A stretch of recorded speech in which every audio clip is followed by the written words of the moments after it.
Jill, we're entrepreneurial. We disrupt shit. We're not going to follow an agenda.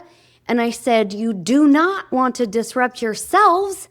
That is, now you're acting like a child. Exactly. Now you're just being frivolous and disrupt reckless. your competitor, disrupt the industry. Right. Don't disrupt yourselves. That's Exactly. ridiculous. Welcome to the Scalability Code, the podcast that helps you get out of the shit show and start growing your business. And now for your host, Matt Haney. Here we are, folks, another episode of the Scalability Code. Today, I'm joined by Jill Young. Jill, I've followed you. I've seen you on the internet. I know you have an incredible following, and I love that you're in the great state of Texas. So, Jill, thanks for joining us today on the Scalability Code. Well, thank you for having me, Matt. Maybe you've seen me blowing bubbles or dancing or something like that. That's I have seen your personality in action, and your energy is infectious. So that's awesome. Well, we start the same way. Every episode we start off the same way with kind of a two-part question. One is tell us about your entrepreneurial journey. And kind of how you got to where you are today. And this is really a chance for you to go back and sort of relive and rethink some of the ways and things that you may not have talked about or because those tidbits are helpful. So that's the first part. And then the second part is talk about someone that influenced you as an entrepreneur, someone that, that got you that bug going, got that fire going.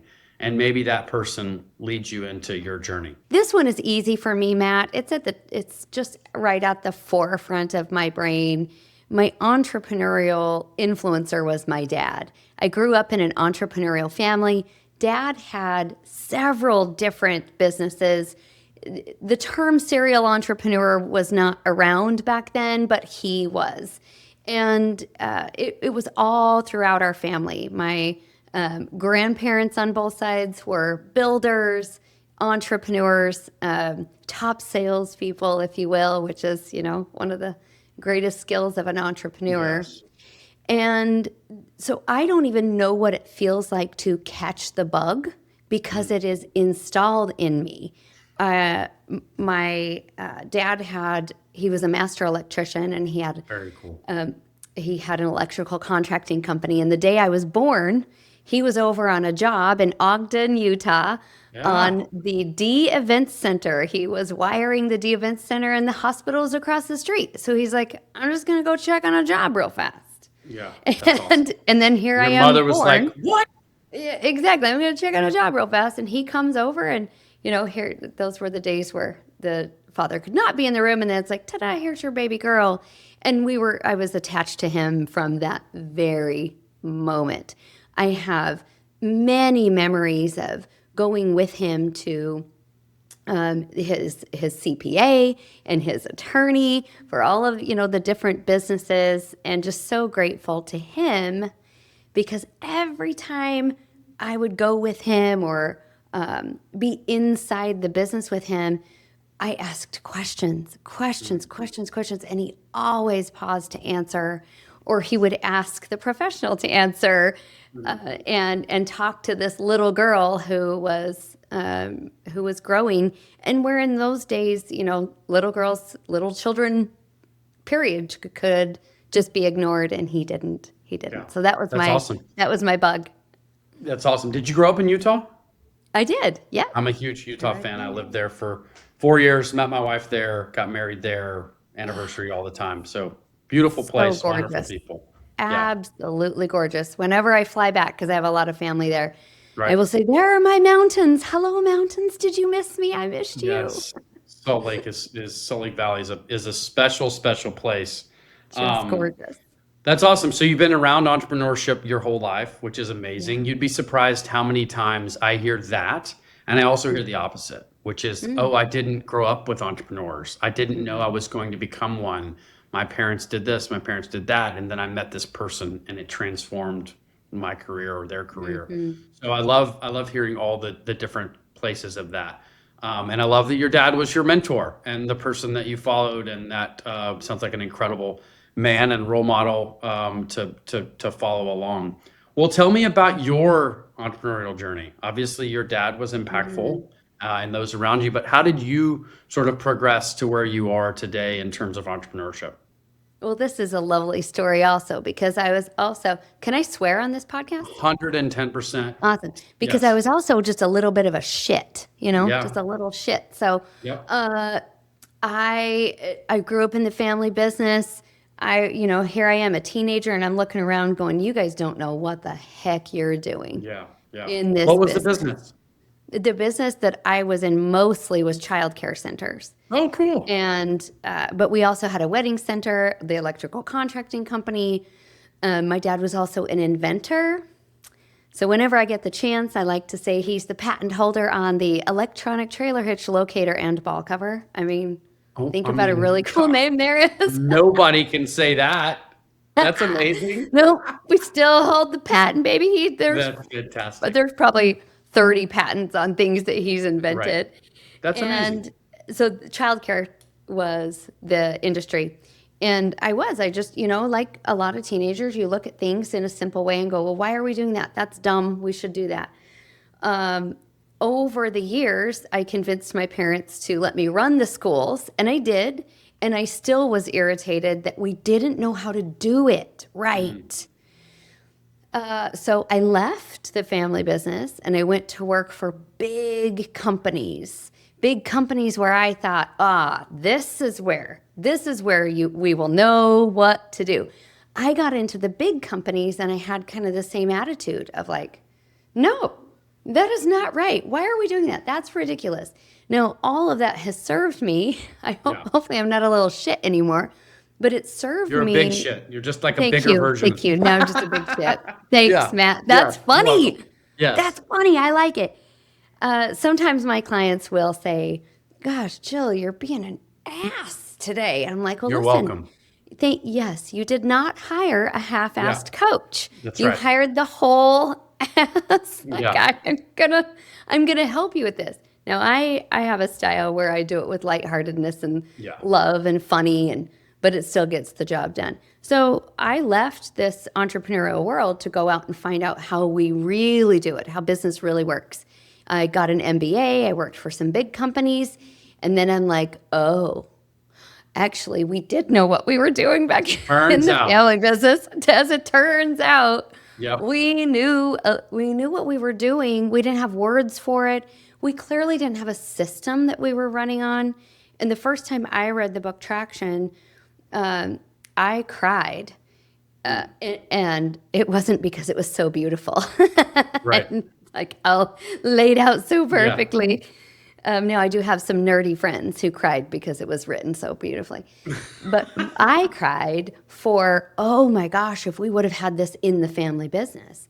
And Matt, this is the same stuff that you talk about, is the founder-led companies. And Dad was the founder, but my mom was an indentured servant, essentially. It was like she's dabbling in this and dabbling in that. And then all the kids, right? All the kids are working there. And I don't mean any disrespect, because we clearly had choices. Sure. But also when there was a big decision to be made, Dad wasn't working in the company, but Dad would say yes or no. Right. But he didn't, he was Buck still stops that. somewhere. Yeah, genius in the middle. Yep. The genius with 1,000 helpers. That's how Well, you it was. mentioned something I want to tag on to, and I have been an entrepreneur pretty much my entire career. And one of my clients, my EOS clients that I worked with in 2024 and through last year, was acquired by Accenture. So I got and am still running an integration of integrating that company into Accenture. It's Sheesh. been fascinating. Jill, they have 700,000 employees at Accenture. There are people on top of people on top of people. And you said something about your experience in big business that made you realize, turns out the entrepreneur, the shit show they live in, they still get it done, right? I talk to my clients about being dysfunctionally functional. I'm like, let's not forget the fact that we are functional. Yes, there's a little bit of dysfunction, but we are functioning, and there's a little bit of dysfunction in all of it. But I tell you that because I got to see behind the scenes now in one of the biggest companies in the world. They're still figuring it out. They're literally like still figuring it out every day. The difference between our clients is entrepreneurs can turn the steering wheel and see a somewhat immediate reaction. In these bigger businesses, you make a turn, it may be 6, 12, 18, 24, 36 months before you know if the strategy you implemented is actually being effective. And that's tough. That's tough. It's for me, when I'm used to working with entrepreneurs, they're like, we're going to go left, we're going left. And then you go with it. But did you see that in these big businesses? Is that maybe what brought you back to entrepreneurship, was the bureaucracy or any of the, I don't know, what made you say, I don't want to go work. I got an MBA. I'm in big business now and I want to go backwards. Yeah. Quote unquote. There's something that's coming to me. I love the phrase that until a question is asked, the answer doesn't exist. So I don't know if anyone has ever asked me that before. And now here's the answer that I'm like, oh my gosh, I see it now. So thank you for asking. Yeah. So now I get to see my own story. It really was the spirit of entrepreneurialism that was missing. Wow. It was so the well spirit, said. the ownership, the pride, the excitement, if we don't get this done, our customer will be so sad. Right. And you just feel it. Ironically, I work with some really big businesses right now, publicly traded businesses, and we're running on EOS. Yeah. Love it. And we don't, it's not like, it's not like we're shouting it from the rooftops, but because there is this entrepreneurial human in the center that wants all this stuff to happen, even inside big businesses, there's some really good shit happening, and it's flowing fast, and we can see the change because there is that energy there. So I'm wondering right now, I'm wondering if we have that entrepreneurial energy in those businesses, can we keep everything we love about entrepreneurial companies, that spirit, the culture, the connection, the innovation, and still have some discipline that comes with the bigger company. That's so well said. I love it. I love it. I love it. Well, couple things. Obviously, you are a very successful EOS implementer, which I love. I have a question that I ask all the EOS implementers I bring on, which is, can you give me some tips, tricks, or knowledge around how you get EOS to stick 1 or 2 levels down below the leadership team? I, as a fractional integrator, deal with that a lot, and some of getting it down to the bottom is very difficult. So I'd love to hear if you have any experience or opinions on that. I think you do. For sure. Well, first of all, big shout out for my friends Beth and Marissa, Beth Fahey, Marissa Smith. They just released a book called Rollout. I know you're aware of that. Yes, so love it. read the book because it's really, really great. So here's a couple of things that come to me as I think I've done 1,300 sessions, 100 implementations. Wow. So just, it's still anecdotal evidence, but there you go. One of them is it is imperative that the leadership team is all fully committed to getting it rolled out throughout the company. And one of the phrases that I use to help with that is it's kind of funny and people laugh, but every company runs on a system. Every department, every team, every work team, every shift, you run on a system. Everyone. It's just that, do we want that to be an intentional system where everything is flowing, or do we want it to be chaotic and disjointed?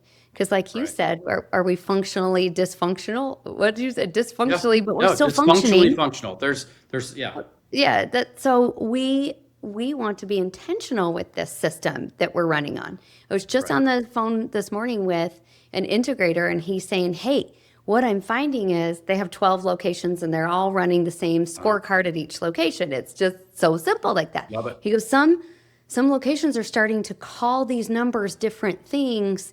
He goes, I think that's really dangerous. And I'm like, yes, you're right. Nice work. You see it. It's dangerous.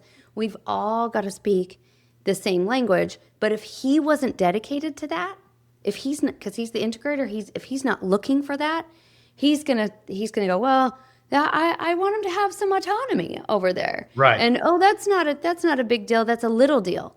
But it's the little deals that are the big deals. So the leadership team has to be absolutely committed to this. Yes. Pull that one string on the sweater and all of a sudden everything starts to unravel. You That let is right. that one metric become vague or Sure. nondescript. All of a Yep. Or nobody sudden cares about it. you I give had, autonomy and creative liberty to things that aren't supposed to be autonomous or creative. They're supposed there to we be go. defined and known. That's right.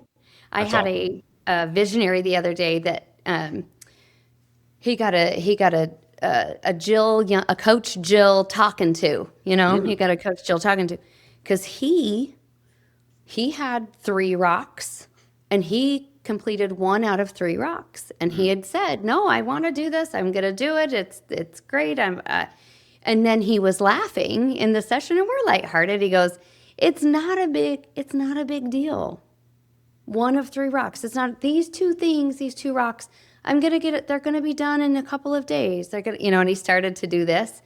And I'm like, the reason it's a big deal is because you just set the bar for the rest of the company. That's right. You just said to the whole entire company, starting with your leadership team, that 33% completion on our highest Acceptable. priorities that we've agreed to is your bar. So that's where the problem is. And he was, exactly where it he was is. like, oh, Did that's where you the get to problem. have that conversation in session or behind Oh yeah. scenes? Good Oh for yeah. you. Right in front Good of for you. everybody. Yeah. Yeah. And it's a great, I mean, I have it all the time. And I always feel like as the integrator, the expectations on me are higher than everyone else because they are, Yes. I mean, I feel like if I don't set my milestones accordingly, Yeah. if I'm not very intentional about what smart looks like for myself, how can I even begin to do that for the people that I work that work with us? Because they're looking at me not as an opportunity to judge, but certainly as the person who's supposed to have their shit together and know exactly how to do it. And if you're not leading by example, then guess what? You're not leading by example. And it's perfectly obvious to everyone else in the room when that doesn't happen. That's Right. awesome. I love that. What do you think the hardest part about managing people and or a team? Like where do you see the hardest challenge around managing people? Well, the hardest challenge is inside the human. The tools we've got tons of simple tools. The tools will just they just say this is the thing and that is the thing. I mean, they're so simple that the information, the data is right there in front of your face. We even have 2 checklists, a leadership checklist and a management checklist that says if you're doing these 5 things, you're good. But the hardest part is inside, our own inner work as a human to say the truth to other human beings. So, To I'm gonna share read this what back we to are seeing, to share what we are feeling to another human being. That's Being- the hardest thing. being candid, being direct, being honest. Is that what you're saying is hard? Or sharing some praise or some encouragement or asking a question. Was I clear when I made that request of you? Wow. Matt, are you happy in this role? Right. I mean, it's our fear. It's our fear of connection. Right. It's our fear of connection. Now there's this epidemic of loneliness, isolation, because there's some kind of fear right here that we do not want to really open up and connect. And if you can really open up and connect, then it's easier for you to be a manager. And there's a difference. There's a difference between someone who is just very jovial and excited and social.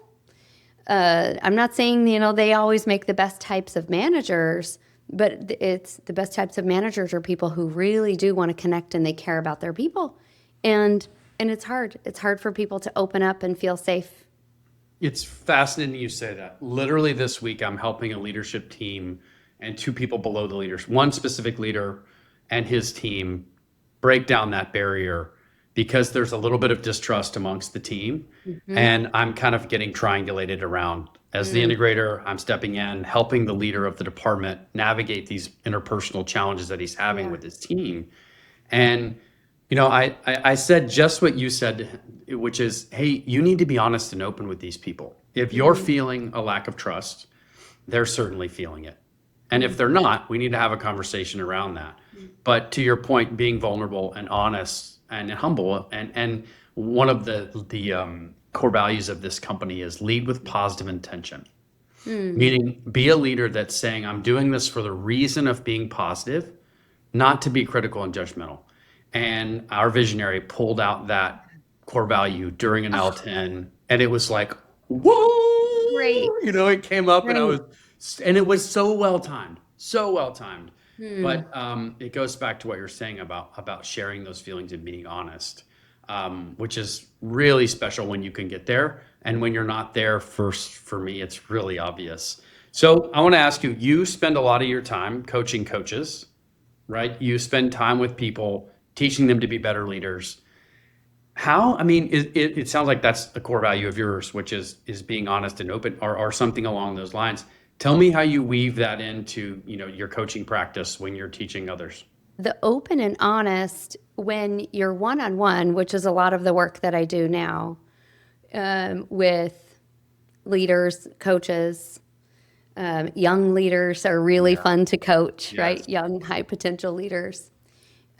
When you're coaching one-on-one, it's a lot easier for people to be vulnerable, open, and honest. So a lot of what I do is listening, asking questions, the accountability piece.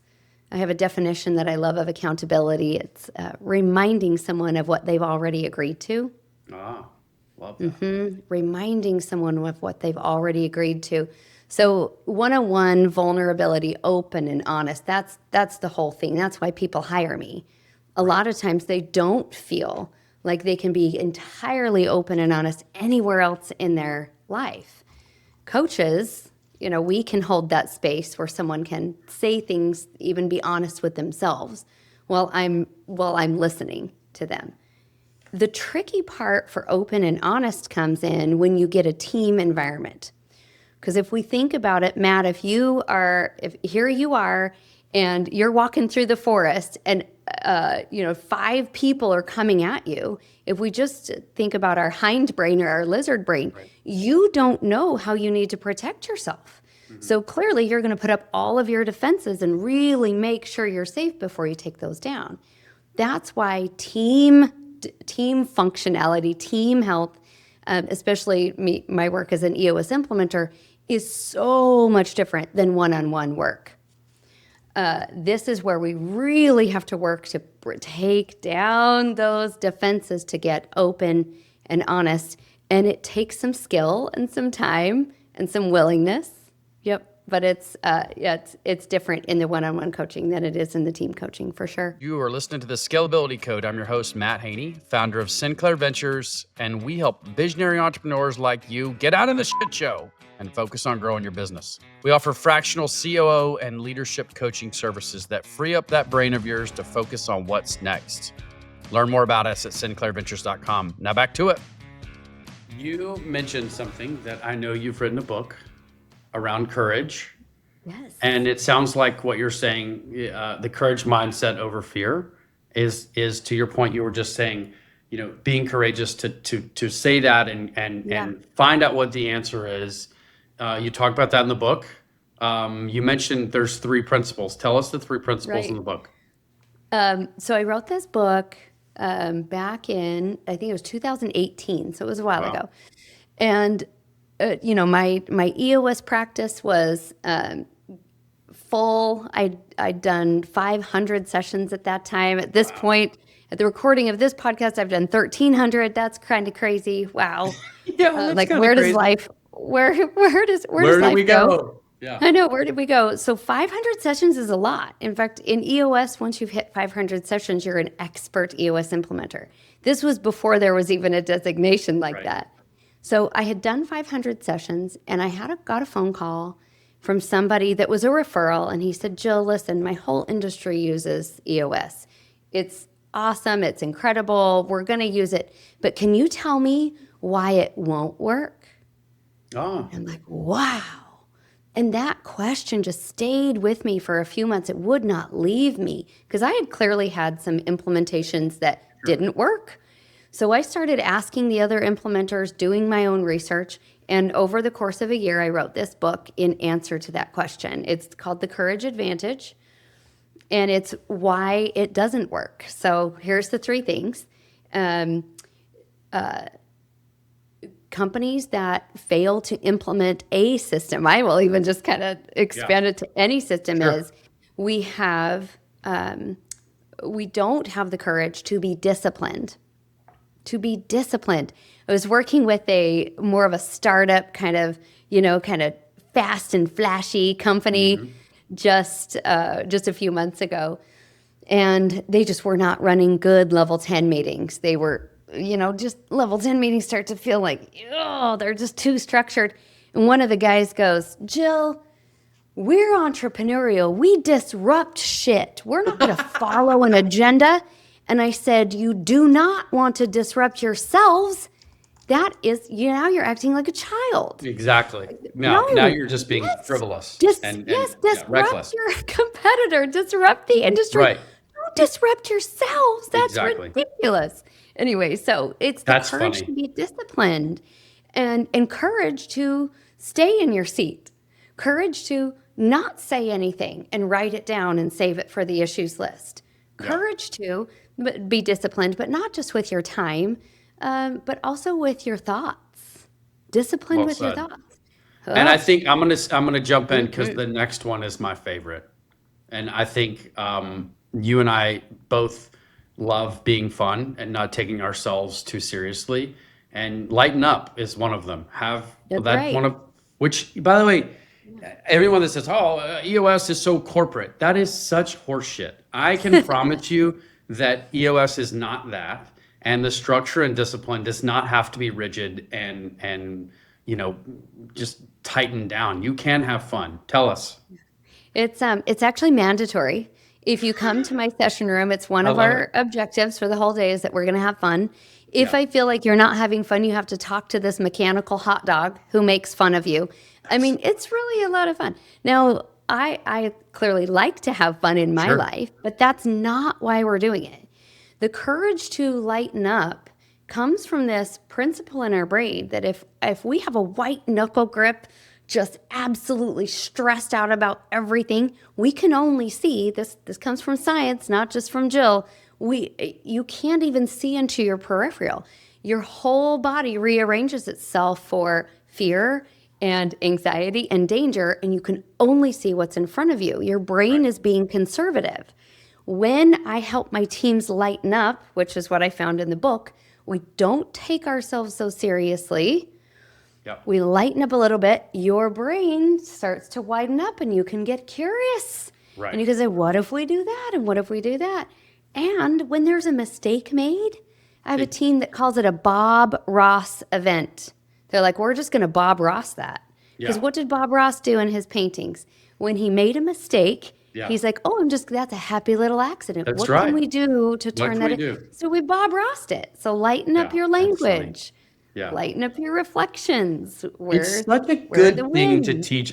teach visionaries, because I know from my experience that a lot of them feel this need to be all knowing, and they have this, well, I'm the visionary, it's my company, I started it, everyone looks for me to have the answer. And it ties into sort of vulnerability and humility and lightening up and not having to feel like you have to have the answer. That's why you have a leadership team. That's why you have people around you. Some of the best leaders I've ever worked around and under say, I don't know the answer. Let's all of us figure it out. Stop looking at me to have all the answers. You're here to help us. We're all part of it. And to that point of lightening up, you have to be willing to be in that vulnerable space to say, okay, I don't know, because that's hard. It's really hard to not take yourself too seriously and to lighten up around the people that you've brought in to help grow your business or that you lead. Yeah. And these entrepreneurs that we serve and that we are, right? Yeah, I sure. am an entrepreneur, so are you. Yep. A lot of us have, I think the book Drive talks about it. Beckman, Douglas Beckman. Now I'm Okay, getting the we'll name go with wrong. it. We'll go with it. Yeah, drive. They talk about a gene in there, a D2 gene that we have for just drive. And along with that often comes this irrational weight of responsibility, this tendency to isolate. Um, we don't take criticism very, very kindly, Right. as it will help us. And I found that a lot of leaders that I coach, a lot of visionaries that I coach, when they do some inner work in here, they find that some of these more heavy or kind of a darker energy elements to this drive, to this gene, this entrepreneurial gene, can be lightened up when they do a little bit of their inner work.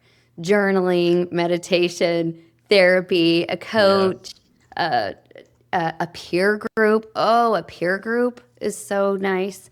So it's this operation stuff that we're talking about. Absolutely, yes. And if you and me included, beautiful visionary entrepreneurs will do a little bit of our own inner work, think life can lighten up just Oh, it's so to the true. extent where we can really enjoy it. Yeah. Yes, so true. I always famously tell everyone that I've been in therapy, couples therapy with my wife. We've been married almost 20. We've been married 20 years, together for 25 years. And some of the best, life lessons have come from that session of just communication and doing that inner work and working on yourself so that you can be a better spouse and a better leader and a better parent and so and so. And I'm a big proponent of that inner work and that self-work because it just simply makes you happier. And I definitely know it makes you be a better leader. Yeah.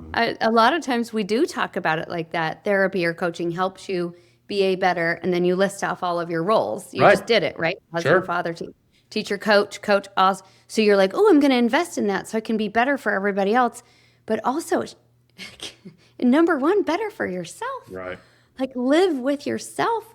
There are things I've been doing for the last 10 years that I thought were self-care, and I was actually punishing myself. Ooh. Like, what? But because I just didn't really think about it. I wasn't aware. Yep. So, yeah, that awareness of who I am and how I I'm think wired. awareness really and humility are two of the best skills that I think any visionary, any leader, any person can embrace, and it makes a huge difference. Okay, I want you to think back to your last session, could have been this week, or last couple sessions, where you saw an interaction between a visionary and an integrator that wasn't working, wasn't healthy, or something that you felt like, wow, I'm going to have to address this either in person or outside of the session with these two because it's affecting the rest of the team. Yeah. Well, this one's easy. It's a newer team, and I have not taught this team the same page meeting. So when they came in, the visionary and integrator are starting to go back and forth, healthy discussion and debate, which is lovely. But I got to watch this little tennis match from the leadership team, like, and it's just it's a waste of time. They're not bringing a clear vision in. We're using our session for them to get on the same page. So that one was easy. I'm like, oh, so I get to teach you guys the same page meeting thing right now. So we've got a little Zoom call scheduled for tomorrow. Oh, that's great. that? And that's what an opportunity for them. I mean, seriously, if you're not having that conversation, you're not living the best way you could as a leader. And I also think that same page meeting, what I tell folks is it allows you to have a disarming conversation about things that need to happen. I know it's on my calendar. You know it's on yours. We know the intent of that is for us to literally get on the same page. What an opportunity to write those things down. I always say, share your screen, get it out there. Let's go through it. Because if you write it down and you know it needs to happen and you share your screen, you're more likely to get it out and not say, oh, I'm not going to talk about this one because this one's hard. So we're just going to leave that down here. Share your screen. Get it out there, say what needs to be said, and continue to move forward. What a great opportunity to teach them something that's going to impact them. Anytime I an integrator will call me or a visionary will call me and they're like, we're having a hard time in this partnership. My very first question is, when was your last same page meeting? And 100% of the time, okay, 1,300 sessions in, 100 companies in, 100% of the time, it was either canceled, they forgot about it, they were like, well, we didn't have it. We talk every day, we talk every day. Yeah, that's it. So just have your same page meetings. It fixes 90% of the issues. So cool. Just All right, have last them. question around EOS. One of my favorites around tools. Everyone knows the tools. Not everyone, but those of us in the EOS world know the tools. So I want you to think about either one of the tools that you deliver really well, that you feel like, Jill, I'm very good at teaching this tool. Could be same page meeting, but I'm not going to let you use that one. And then also maybe the hardest one to move across the line in terms of just getting it to be effective with a team. So the one you're best at, and maybe the one that is the hardest. So this is interesting. I've never been asked the tool I'm best at, because I haven't ever really thought about what is the best at. I'll give you an example. I was in a session the other day, okay. and I saw someone deliver the cash flow drivers in a way that I'd never seen it before. Obviously, the way that they were able to bring it together and tie it together, for me, I was like, that's really special, really special. Yep. So I think I really love teaching how we discover core values. That's a really fun one to do. And it really opens people's eyes.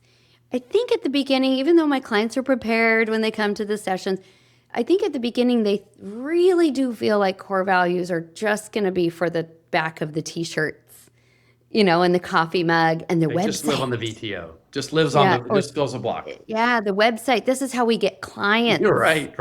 So that's really fun to walk them through some mindsets of why these core values are at the center of everything we're going to do. Right. And when they see the big picture like that, I really like the aha moments. That's so great. I've never heard someone say that. I mean, obviously, I've been in session and seen it and know the impact of it, but I haven't heard an EOS implementer say it's like a duh. I'm saying it out loud. Of course, that would be impactful, but the fact that you're able to pull that. And it's really fun. It's really fun to teach. Now, the facilitation of this is hard, and this is why you don't hire a half-assed coach. That's exactly The facilitation can get really tricky, and the energy of the room can get so positive. Okay, now I'm a positive coach. Sure. The energy of the room can get so positive that the exercise can run away with the positivity, and then we're not carrying the weight of what we're really going to do with these. So that's another thing that I'm like, I guess I'm pretty good at that. That's bringing awesome. it back to, now you do know we're going to fire people if they are not these things. Yes. And then they have to have a really hard conversation with themselves. Like, will we fire people around it? Yeah, Yes, we absolutely will. I did it last year with a client, a high performer in the company, and multiple times we kept coming back to the fact that they were, not leading with the best of intentions, and it was a very clear one. Very clear one. That's awesome. Okay, which is the hardest? What do you think one of the most challenging tools to get down, or where you feel like people may struggle? Maybe it's not hardest for you to teach it, but it's one that comes up as a sticky point. The struggling one is the accountability chart. Clients will consistently struggle with that if me as the coach, if I'm not on top of it all the time. Yeah. A couple of things that they do that are squirrely is they will find someone that they really like and they want to hire them and then create the seat for them. That's right. Or they want to create, they're like, oh, Matt says he's ready for a promotion, so we got to create a seat for him. And I'm like, so that's one that I just got to stay on top of all the time. I also feel like people love to change the accountability chart. It kind of goes off of what you're saying. It's like, and this is a question, and everyone has I think a different answer, but how often should we be like changing it? Because I think there are people that can leave an accountability chart in place for too long. And then there's certainly people that can change the accountability chart when the changing of the winds. Mm-hmm. Yeah. Well, it shifts as often as it needs to, But if we're looking at our 5 leadership abilities, one of those is structure. So we want to make sure we have the right structure. If the structure is not working, you got to change it. Here's what I will say also with that, though. Some teams are structure happy, and they'll go, oh, let's change the structure. That will fix our issues. When really they're just not having hard conversations with people. Right. So structure is sometimes a tool that I see my teams go, oh, maybe we'll just add a seat. Okay, that's add a seat because this guy doesn't want to do his stuff. Right. So we just add a seat. Just go around. Have a hard conversation with this guy. Or let's restructure. Let's move this person under here. So sometimes when I see them wanting to use the accountability chart tool to not be courageous, then I'll go, time out. Is it process? Do we have the right people in the right seat? Have we been really great managers to, this event? And then that sometimes will slow down the structure changes that sometimes happen too fast. And then there's teams who do not want to change their structure. And then that's where we're not changing it. We're not changing it at all. Yep. And then I'm like, oh, look, it's a leadership ability. I have the 5 leadership abilities across the top of my whiteboard. I'm like, it's one of the leadership abilities. It might be time. We may have outgrown this structure. Yep. Where we were at $5 million is not where we're going to get to at 50 million. I know you're a big fan of that. Well, I want to close with this because it's a profound. It should be a profound moment. It should be something that sticks out to you. There's people we come across that give and sound advice. And I'm curious if you can pull out some sound advice that you were given, either in a good time or a bad time, or something that stuck out to you that said, hey, this is really good advice I've received from somebody. And do you pass that on a regular basis? Yes. Oh, this is great. When I was, just before I was an EOS implementer, I was president of a CPA firm. Oh, wow. Okay. We were growing and growing and growing, but also hitting the ceiling. And my next door neighbor, on a particularly hard day for me, my business next door neighbor came outside and he sat next to me. I was sitting on the curb because it was one of those days where you just walk out and sit down on the curb. And he said to me, as I was throwing him my pity party of how life isn't fair. And sure. I said, I'm not very good at this.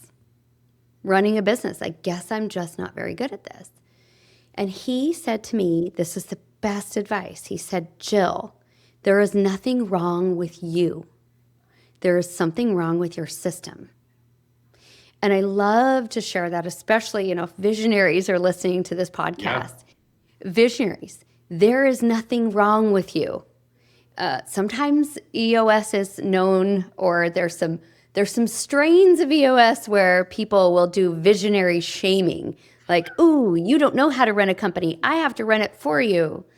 And I feel it. I feel it. My visionaries feel it. And it's like, no, pause. There is nothing wrong with you. Mm-hmm. There's everything right with you. There's just something wrong with your system. Mm-hmm.